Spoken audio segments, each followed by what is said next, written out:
In this episode, we interviewed Brad Morris, who is a university student at the University of Queensland. Welcome, Brad. Welcome to the Reach Your Potential Now podcast. Really grateful to have you on, mate. Tell us about yourself, and we'll go from there. Tell you about myself. So I'm currently a full-time student studying a Bachelor of Psychology with an extended major in economics. Obviously, as you know, I've been through quite a few different sort of disciplines and degrees and that kind of thing, just trying to find what works for me, which I'm sure we'll delve into a little bit more. I'd probably describe myself as a little bit of a jack of all trades. I'm curious and interested in many disciplines, but not necessarily just honed in and sort of set down on one. Currently for work, earning income. I'm back at my first job, delivering pizzas. How's that going in this time? Been busy? It's good, man. It's really good, actually. It's picked up, as you could imagine, especially when those paychecks come in that a lot of people are getting. I think people just need the time. So deliveries have been really busy. Pickups changed a bit, but no, it's been good, man. Yeah, sweet. Yeah. Awesome, mate. You mentioned you're obviously studying at uni. You're at UQ or QUT? UQ, yeah, University of Queensland. Yeah, beautiful. And so I figured that in my notes here I had QUT for some reason. Okay. That's all good. So obviously a little bit of context. Obviously, you know that I work at Binnacle Training and we work in the schooling sector, and obviously that we're going through our own challenges, but I'm also keen to hear what are the challenges in the university, that higher education space, because obviously we only know what we know, and really keen for you to probably share with the audience what unis are doing to obviously deliver content and curriculum and those types of things. And are they postponing, normal terms of work or delivery modes? Yeah, if you wanted to just maybe elaborate on that, that'd be cool to unpack. Mate, it's all up in the air at the moment, to be honest with you. I still remember when COVID sort of rolled about, no one really knew what was happening. I don't think anyone did anywhere. So some of the courses sort of took initiative and moved online before the university made an official decision. So I had a couple of my courses that were online probably a week or week and a half before the others. Everything is online now. You can still go down to campus and go to the libraries and things like that. But essentially, they shifted a mid-semester break. They had a pause right in the middle to get everything moved online. Similar to you guys, everything is through Slack, Zoom. We have a buddy program called edX. Yep. So these sort of online lectures and tutorials are through there, as well as they're just drawing upon old lectures from previous years. I'd say the biggest challenge universities are facing at the moment is international students. I'm not sure if you're familiar, but our second biggest money maker in Australia is international sort of education. So students coming across, obviously paying university in full, spending money in a local economy, getting jobs in the local economy, etc. All of a sudden, since borders have shut down, things have obviously taken a bit of a turn. So in terms of how they're navigating it, I think they're sort of taking it day by day, but there's a bit of a financial burden on the universities at the moment with the closures. So your courses are still going ahead at this point in time? You still have structured lectures and tutorials and stuff? So all the lectures have been just blotted out for the semester, so they're just taken from previous years. Yeah. So I'm still, going through it week by week and just not trying to overwhelm myself with it. Yeah. Tutorials are at the same time, sort of each week. So you have Zoom sort of check-ins. Yeah. Your tutor, and you can ask any questions or do anything like that. And I'm not sure if you're familiar with Slack. Yeah, definitely. Yes, so we use Slack a lot, and a lot of the students are sort of collaborating and talking and communicating through there. Yeah, sweet. So for those who don't know, as you mentioned there, it's a collaboration tool. It's just one of the many out there. It's quite well known. I'll probably move on to the next question here. We've got a bit of a list. We might as well knock through a few of them. and obviously you mentioned a couple of key things there already around, obviously it's an opportunity to invest some time into your learning. And obviously in our sector, a lot of the ownership that now goes back onto the learner or the student.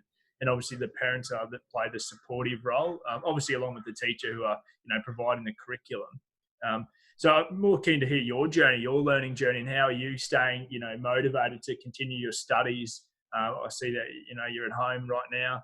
How are you, in your day? What does your day look like to ensure that, you are still checking in with your lectures, you're attending your tutorials, so you've got that structure. What does your day look like? I would say coming into isolation, we had, as human beings, one of two routes we could take. We could sort of follow our nature and be sloths and, as you say, sort of touch on Netflix and sort of procrastinate through video games, et cetera, et cetera, et cetera. All those sort of things that bring short-term gratification. Or we could take it as an opportunity to optimize and level up. So the way I'm structuring my day is, to be honest, not much has changed. I sort of work your 4 to 9 every afternoon, which is non-negotiable. I have to work, and I wake up at the same time every morning. So I'm up at 5:45 every morning. I break my day up in 2 blocks. So Monday to Friday, my day will look like this. I run through a bit of a morning routine from 5:45 to 6:15. By 6:30, I'm sitting in front of my laptop. I've got the hardest content of the day, essentially.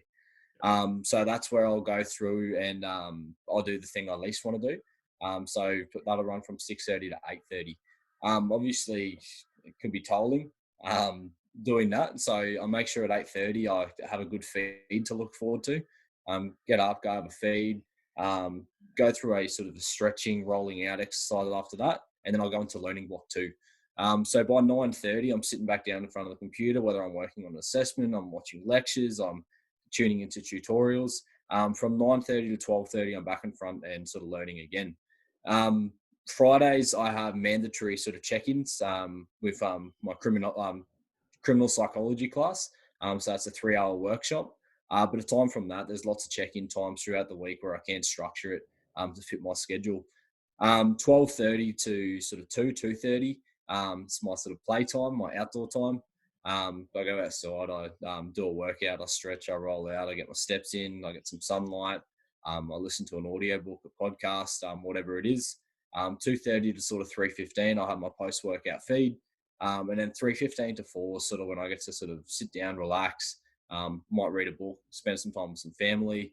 4 onwards, I'll work, get home at 9, have a quick feed. Then I'll sit down, I'll read for 45 minutes, do a bit of mindfulness and off to bed, just get up in the morning and do it again. So that's how I'm optimizing isolation in a nutshell. Yeah, I find, you asked me before what motivates me to sort of do that. I'd argue that the discipline equals freedom in and around it. So if you have a good discipline and a good structure around it, specifically if it's tailored to a long-term goal that you know is for you, you'll find a lot of freedom in doing those small things every day. Yeah, for sure. I live a similar quote. I go along the lines of structure creates freedom. So very similar, but same context. So Yeah, man. obviously, if you have a discipline, then you can obviously get ahead. And I'm in the space where, okay, what are some tasks within my role that I can potentially outsource? Can I, keep them internally, or can I leverage another person within my team to perform that skill? And then essentially, okay, what am I looking at? What's going to tick the money needle forward? So similar to you, I don't have a disciplined structure. I probably definitely need to look at something more disciplined. But I realized in the last couple of weeks I had sort of neglected a bit of fitness and just going outside and those types of things. So for me, I try and, it's pretty busy at the moment. Obviously, our communication is a key thing for us in my role particular. So at the moment, a lot of it's spent in front of the computer and getting back to calls and those types of things. But I do, prior to or during the Easter break, I try to push aside an hour middle of the day for fitness, just to disconnect. And then of an afternoon, I generally go for a walk with my wife, and my son's strapped to me, or if he needs to get a sleep, it's just me, and we go for a quiet walk and get him down for an extra 30 minutes before he gets his night's sleep. So just trying to have some key structures, and trying to disconnect for 15-30 minutes just to have lunch and leave the laptop. And put away the phone, or probably after this conversation, just to unwind and get ready for the day ahead. I'll probably walk up to the road and grab a coffee, support obviously the local cafe, which no doubt is probably going to be struggling at this point in time. Grab a quick takeaway coffee, walk back home. So you got a bit of fresh air, peace of mind. And another thing that I've been doing within that is prior to 9 a.m., I've been doing a thing called 9 before 9. So that means essentially 9 meaningful personal conversations, checking in with people prior to 9 a.m. So that could be a phone call. I'll classify today's check-in as, one of those 9. I've got a few to make after this before 9 a.m. or, slightly after 9 a.m. Just to check in with your mates, check in with your family, check in with your clients. Obviously we work in the business world as well. To check in with your clients, see how they're coping, just from a friend perspective. I'm not looking to on-sell any products here, or, if they want to reach out, we've got a few people that we work with, and who are mates of mine who own gyms. And I know they're obviously struggling. They've had to pivot their business, and that's a key word that we've been talking about a fair bit, offline and through various podcasts is around pivoting your business to be able to cope with, the pandemic, and being able to, move your business in a forward direction rather than just treading water. So, it's obviously a fair bit going on, but I think, if you have good structures and good processes, and you may have read this book or you may not have, Atomic Habits, James Clear. Yeah. Yeah, it's a cracker. So I've been recommending it to a lot of people. And just off the cusp, I know this wasn't in the questions, what did you get out of listening or reading that particular book? Maybe a simple 1 or 2 takeaways. Environment is key. Like I got this next to me at the moment because obviously I was tearing it up, but I can't have it in the room with me. Essentially, if I'm trying to maximize my productivity, if I have this by my side, I'm done for. Like, you know what I mean? I could ruin my whole day. Like, it sounds dramatic, but I could really just put my whole day to shit if I am on this too long. I have to put time limits on my social media, otherwise I won't stop until they're going through it. So I would say the changing of environment and smaller micro habits. Really breaking things down into micro habits and setting a reward system. So for me, it's being able to train. That's a reward for me. It's not a chore or a punishment. Food. Everyone loves food. So I make sure I have good, nice, nutritious meals in between different things that I might not want to do. So they're the smaller things I got from the book. What did you get? Yeah, I've not all the way through it, but pretty much micro habits, trying to be 1% better over a continual period of time versus tomorrow I want to be 100%, 150% better, because it's not sustainable. So it talks about, sustainability over a long form of time. Scaling back your environment, as you said.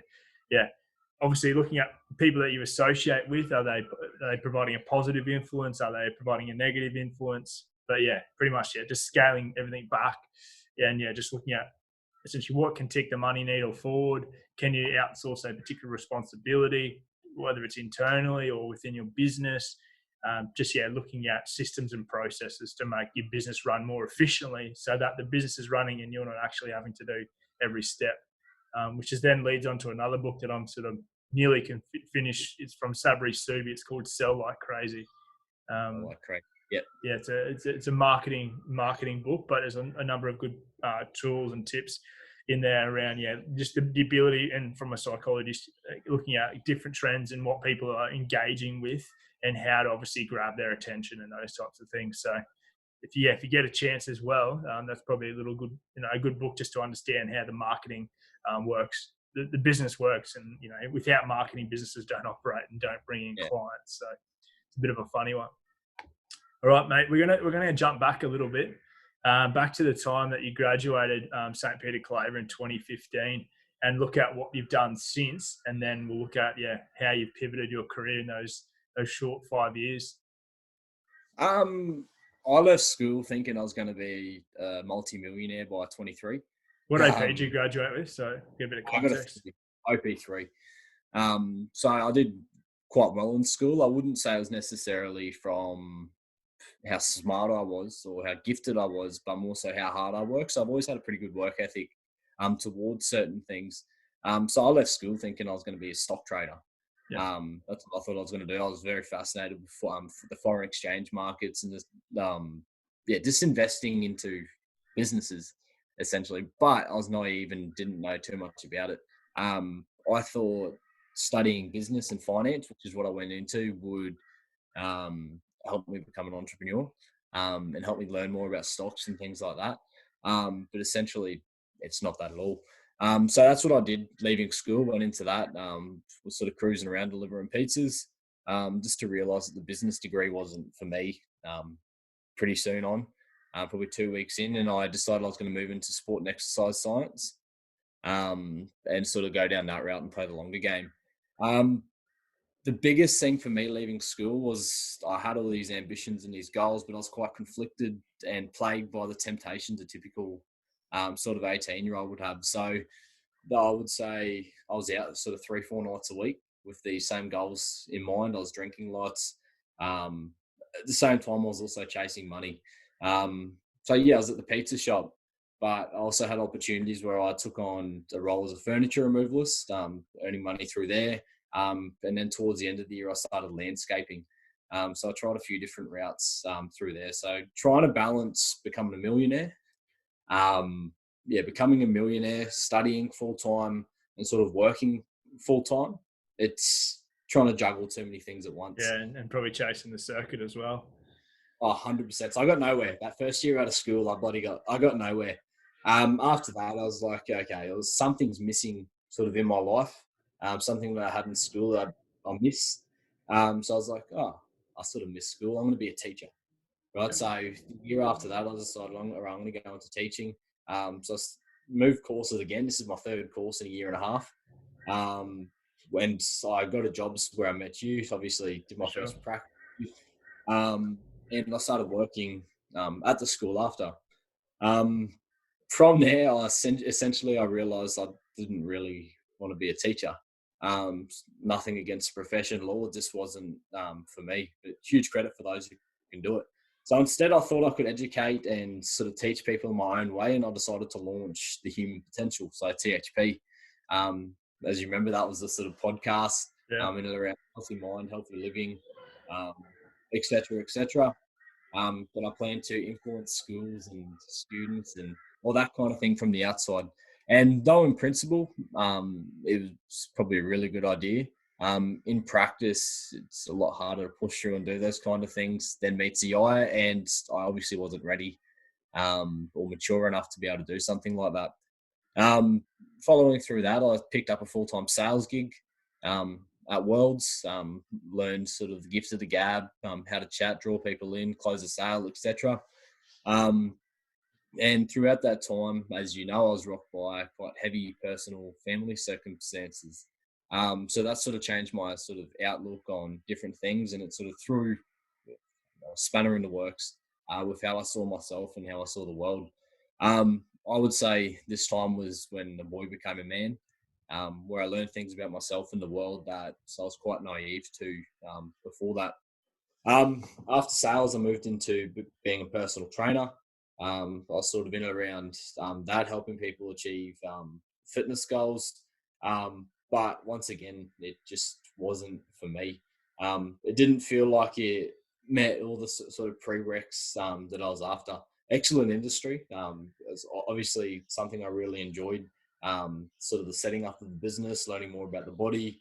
And I sort of learnt a lot about other people's psychology to their training, which led me into what I believe was the common denominator over the last 5 years. And that was I had a deep, profound interest in the psychology and the cultures of all the gigs that I was in. I seen there amongst all people in whatever discipline and whatever industry, we have more in common than we have not in common, essentially. So I was like, okay, I'm going to go and sort of formalize this and structure this. So I enrolled into first economics, because economics is essentially the study of choice. People just think it's money, but it's what people do with their money. As they say, cash is king, money is king. So I sort of pursued economics at the start, but it didn't touch psychology like I would have liked it to. So I transferred course, got all the credits and whatnot. Now I'm in the psychology and economics. And yeah, that's where I'm at. Yeah, beautiful. Bit of a journey, highs and lows, and I think there's so much learning. I also live by a quote there. I'm not sure who says it. I probably need to look at this. If you don't win, you learn, and look at every opportunity as a learning opportunity. And no doubt you've had a stack of learning opportunities. And you're what 23 now, 24. Man, I'm only 20. I'm 22 this year. 22. Yeah, 20, There you go. So 20, yeah, yeah. in that short time frame, how much learning that you've done by literally giving things a bit of a crack, and that's what I wanted to get at. And there's the key thing there is don't be afraid to give things a go. And there's so many opportunities out there to pivot in life, whether it's business or whether it's further study. We live in a plethora of opportunities. Sometimes we just got to go out and find them opportunities, establish those networks. And you mentioned there, briefly, you've been able to network with a range of different people. Now you're networking with people at university, similar age, probably similar mindset as well. So it's been good for you to have that clarity and be able to connect with people in that way. Versus where you probably struggle with connecting with people coming from Ipswich who probably don't have that deeper level of thought process that you currently do. And I suppose that's probably the way that we've connected. We see things a little bit further on than just the day to day, and what could the dominoes could definitely line up. So yeah, I've obviously enjoyed our friendship over the last 5 years, and obviously we met through the teaching game. And since then, I've obviously moved a step away from that game directly. I'm indirectly associated with the educational system through my role currently. I'm still a registered teacher. I'm still contracted. But obviously, yeah, times have changed and times are moving, and I'm obviously looking at the challenges that are currently in front of me, and obviously I'm trying to lap them up. And in this pandemic, there's so many silver linings. And I also have this current quote by Winston Churchill: "Never let a crisis go to waste." And obviously, I think there's such a great time to invest in yourself during this time. And you mentioned to upskill, and obviously trying to limit your, obviously, as if you're a student or you're a parent who's going to be listening to this podcast, I think we need to structure a day. Yes, okay, I do allow some time on screen time. Playing, it's good to have that creativity and distraction. To clear your mind, watch a simple TV series or a movie, just so you can disconnect from the actual text and knowledge that you're trying to unpack and figure out. But also, yeah, invest some time into yourself. You can jump on YouTube. There's like a lot of the things that literally by setting up a podcast, that was watching a couple of YouTubes, buying a little bit of equipment, talking to people, networking with people, and then voila, this is episode number 9. Within a couple of weeks, so you can see how things move very quickly by literally just educating yourself. And I think there's no better time. Silver lining. Yes, there's some really negatives going on at this point in time, but yeah, use it to your advantage.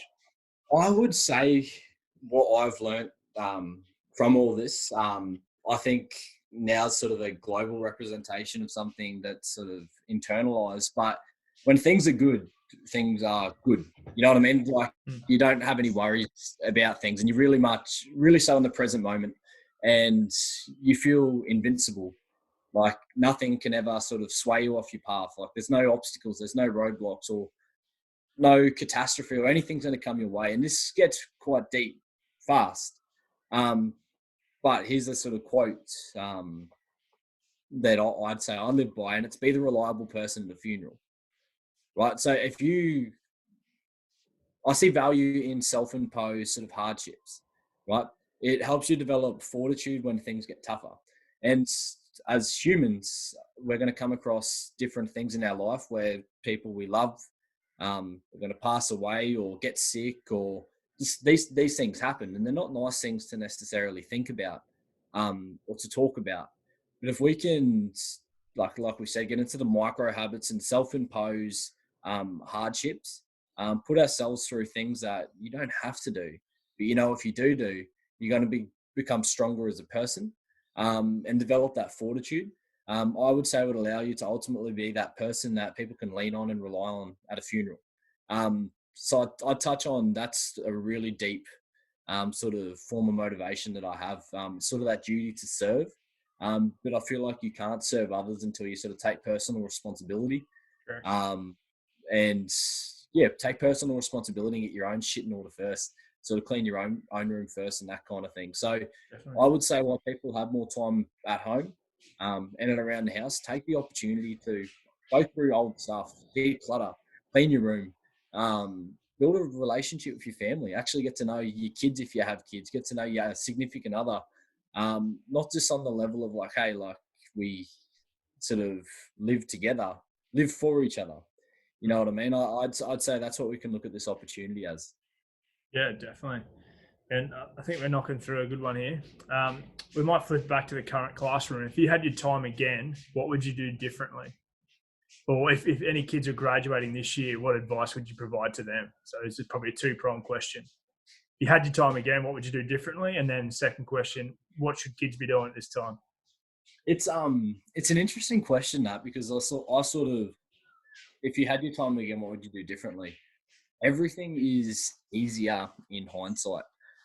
So I guess what I'm going to put through here is probably if I was sort of 16, 17 in that same place again and someone told me what I'm about to say now, I probably wouldn't listen, because I wouldn't have the sort of aptitude and the understanding that I have now back then to fully comprehend what I'm saying.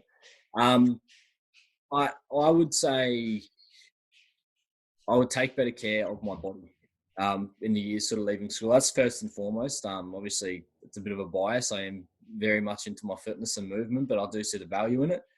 Um, I would learn, sort of learning thing. I would just action implementing different principles sooner. I spent my first couple of years out of school consuming a shitload of knowledge, content, podcasts, books, etc. That I read, and I was able to sort of communicate to other people. But I was a bit of a talking head, so I wasn't necessarily implementing a lot of these ideas myself until very recently. Um, I've learned also I should have been more willing to sacrifice something today for a better tomorrow. When you're young, you'd solve short-term gratification. You don't think 5, 10 years down the track. You should be thinking long-term. Um, I would say to progress, truly progress, as seen in my first year, I've gotten better each year. You must pick and stick to one. I'm a bit of a talking head there once again. But picking and sticking what I've learned, and this is what's allowed me to do it, is it doesn't mean you won't pick up the other thing later, or you can't be interested in that other thing as a bit of a hobby on the side. It just means that while you're pursuing one thing, everything else has to stay in sort of a maintenance. Yeah. I would say ultimately the right choice and the sort of true path for you going through isn't necessarily a decision, but it's an ability to discern, insofar as chasing money and status and sort of looking good for your mates and that kind of thing is a really good short-term motivator. But I've learned in my sort of short-term time so far, it's not necessarily going to be what's going to excite you to wake up early in the morning and do those little things. So if money is the only motivator in doing what you're doing and not contribution or service or venture or whatever those other sort of virtues are, you're just going to fall flat on your face and drain yourself out real fast. And me to ultimately, I guess, how I discerned and distilled this information and sort of came to this understanding is learning to sit still, and let the ego go. It's something that I sort of battle with every day. As you can tell, I talk fast. My mind wanders 100 miles an hour. So if I didn't sort of implement a practice of, we say, mindfulness, and learning to sort of sit still and let my thoughts come and go, I would still be, my wheels would be spinning, but going nowhere. So it's the ability to slow that down and just one sort of step at a time. So that's what I'll do differently. Yeah. Ah, cool. And just on that second part of the question, so obviously kids graduating this year, year 12, throwing an absolute spanner for them. What should they be doing to look to find some clarity in the direction they want to head? I think a key thing there is probably connecting with people and talking to people as well who've actually, worked in those roles or experienced those types of experiences to get a greater understanding. So obviously we sort of spoke a little bit. I would give 5 key pieces of advice, 5 real, I'd say, strong, grounded pieces that are quite broad, but I would say are applicable to anyone listening, and it will resonate differently for everyone. The first one would be get a job. It provides a structure. If you can get a job, obviously times are trying, but there's always sort of something out there, hospitality, retail. When I say get a job, don't complain about it either. I spent my first couple of years looking and whinging and complaining about my work, but I realized that it was those hardships and those things I didn't like that helped me appreciate what I actually want to do, and sort of acted as a motivator. So I'd say there's a learning experience with anything. That being, even if you're at school, you got a few years left to go. You might not like the content, you might not like what you're doing, you might not like how you're being assessed or the sort of structure around it. But I can guarantee you, if you sort of build good habits and change your mindset and your sort of relationship with school, it'll have a flow-on effect into the rest of your life. If you have a grumpy sort of attitude against school and you feel like the world's against you, bit of a wake-up call is it's not really going to change when you leave.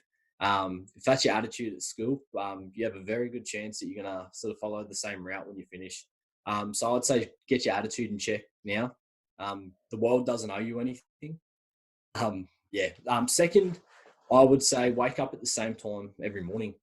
You might have a really busy day, you might have a big night, etc. And sometimes you do earn your sleep in, but if you can get into the habit of waking up at the same time every morning, particularly if you don't have a job, it'll help sort of your circadian rhythm. It's got immense psychological benefits, and it just sort of sets the tone for the day.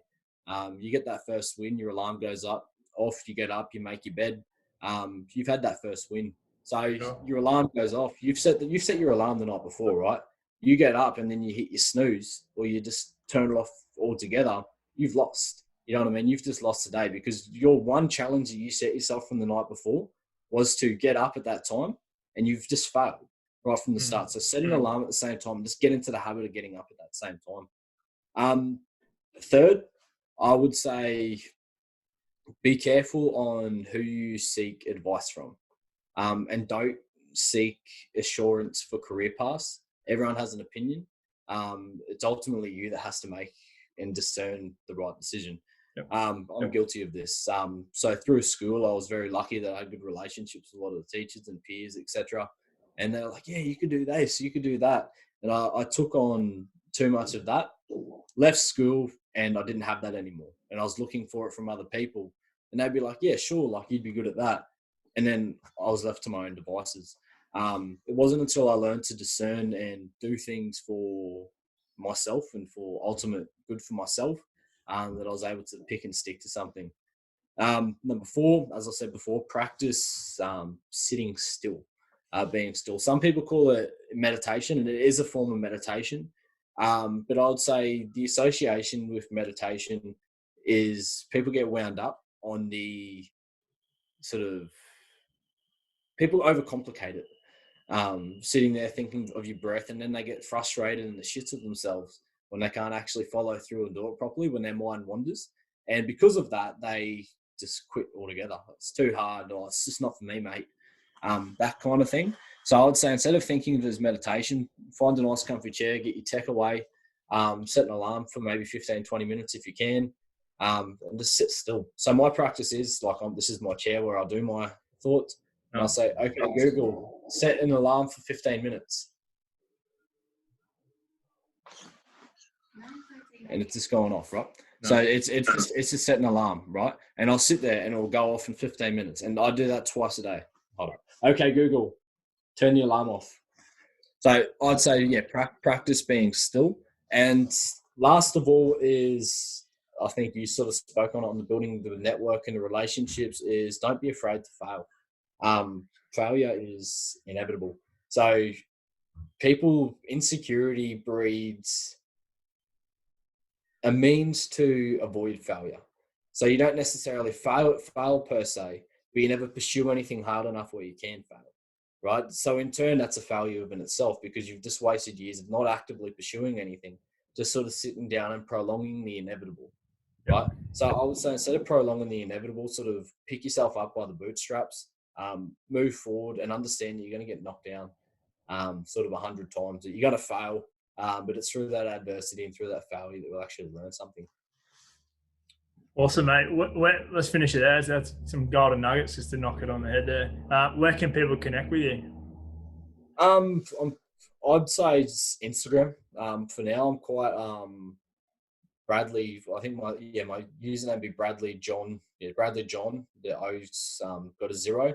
I am quite low key through a lot of things at the moment, just given my circumstance. But I do post a lot of sort of content in and around different literature. As you can see, I'm quite a hefty reader. I do enjoy my books, so I post what I believe are golden nuggets from my learnings there. I adventure, or pre-COVID, I like to adventure, so I show a lot of content there, and exercise particularly. So I do post a lot of sort of videos, workouts, that kind of thing. Also, if you look in the bio of that page, you can go at the human potential. I'm looking to really kick that off again. I'd say right now it's tough. Once again, I don't want to spread myself too thin. So I'm working closely with a few group of boys, a couple of close mates, similar sort of mindset, and it's more of an accountability, stream of accountability more so than a business venture. Yeah. Oh, awesome, mate. Thanks for jumping on. It's been a lot of fun, and yeah, let's reconnect on one of these again in the near future. So thanks again, mate. Awesome, man. Thanks for having me. It was awesome.